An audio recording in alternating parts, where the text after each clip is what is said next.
Eh bien, le bonjour, j'espère que vous allez bien et on se retrouve aujourd'hui pour une nouvelle vidéo où je vais beaucoup parler. Ça va être une vidéo un petit peu formelle, mais il faut passer par là pour avoir ces quelques notions qui s'appliquent à l'IDE Arduino, mais qui s'expliquent, en tout cas qui s'appliquent aussi de manière générale à la programmation.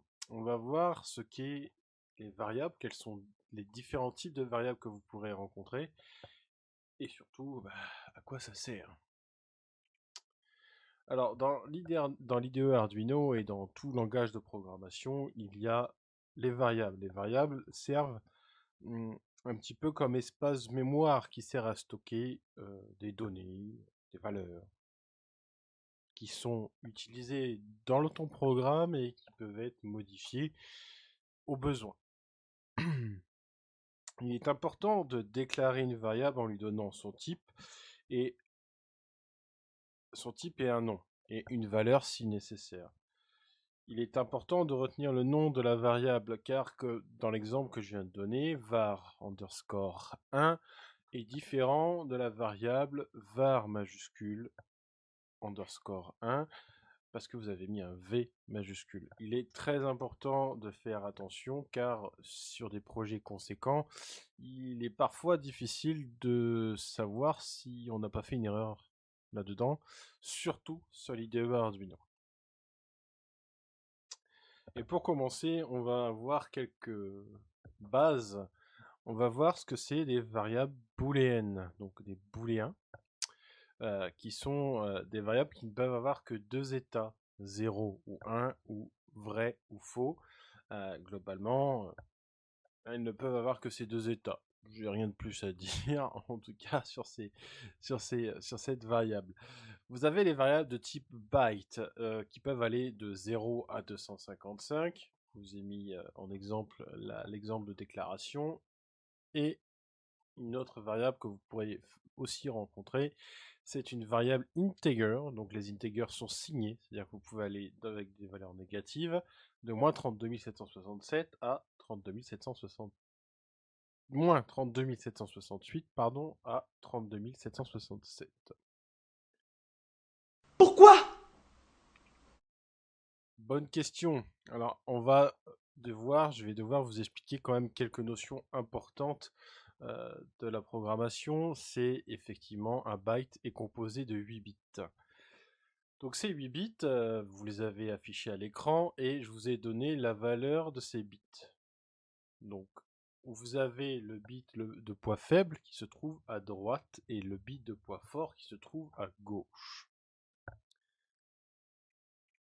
Donc si par exemple dans ce byte, j'ai que le premier bit qui est à 1, mon byte est égal à 1. Là, dans l'exemple que je vais vous redonner, ici c'est le bit 2 et le bit 6 qui est à 1. Donc j'additionne 32 plus 2, ça fait 34. Et donc, si je mets tous les bits à 1, ça me donne une valeur de 255. Voilà pourquoi un byte ne peut aller dans le négatif, donc il commence à 0, et voilà pourquoi il ne peut qu'aller que jusqu'à 255. Aller plus loin que 255, je vais devoir utiliser autre chose. Je vais devoir utiliser un word ou un integer. Donc un word, pour la précision, c'est un mot de 16 bits non signé. C'est-à-dire qu'on ne peut pas aller sur une valeur négative. Un integer, je vous l'ai expliqué tout à l'heure, il peut aller dans les valeurs négatives. Donc un integer est programmé sur 16 bits. Et donc 8 plus 8, ça fait 16. Et donc vous allez vite comprendre que un integer, c'est 2 bytes ou 2 octets. L'octet qui sera sur la droite sera l'octet de poids faible, et l'octet qui sera à gauche sera l'octet de poids fort. Je vous ai remis la même désignation, hein, je vous ai pas mis les rangs des bits, mais vous avez compris.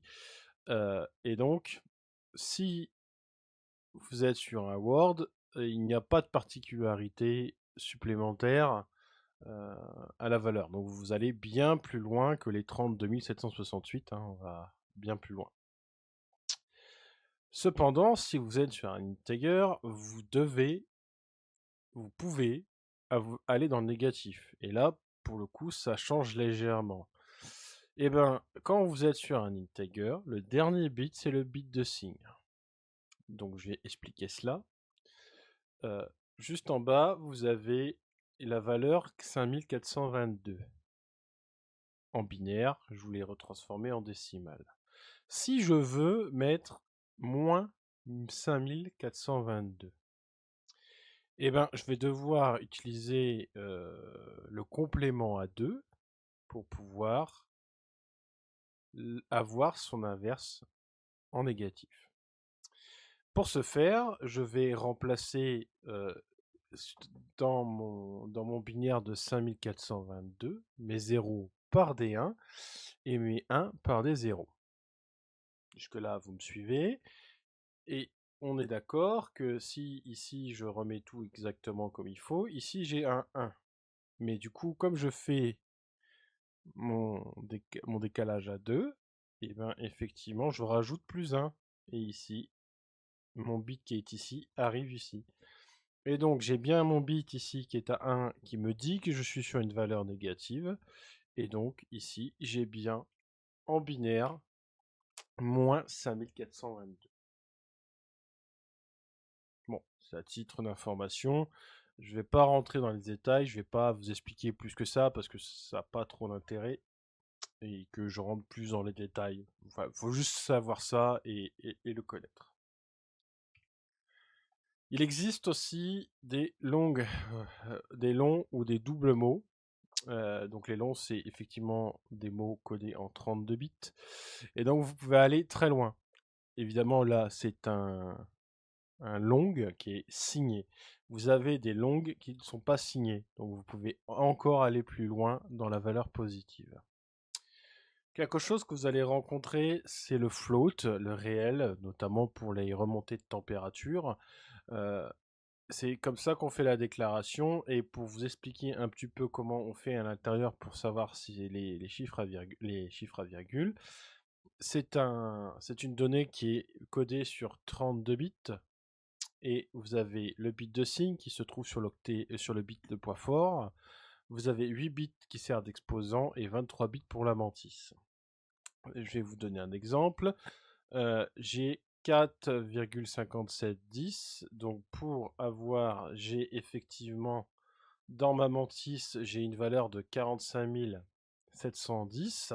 Et dans l'exposant, j'aurai effectivement mon exposant qui va me dire où est ma virgule parmi la mantis. Il est évident que vous êtes limité en nombre de chiffres avant la virgule et au nombre de chiffres après la virgule. À titre d'information, il existe aussi des floats codés sur 64 bits et vous gagnerez donc en précision.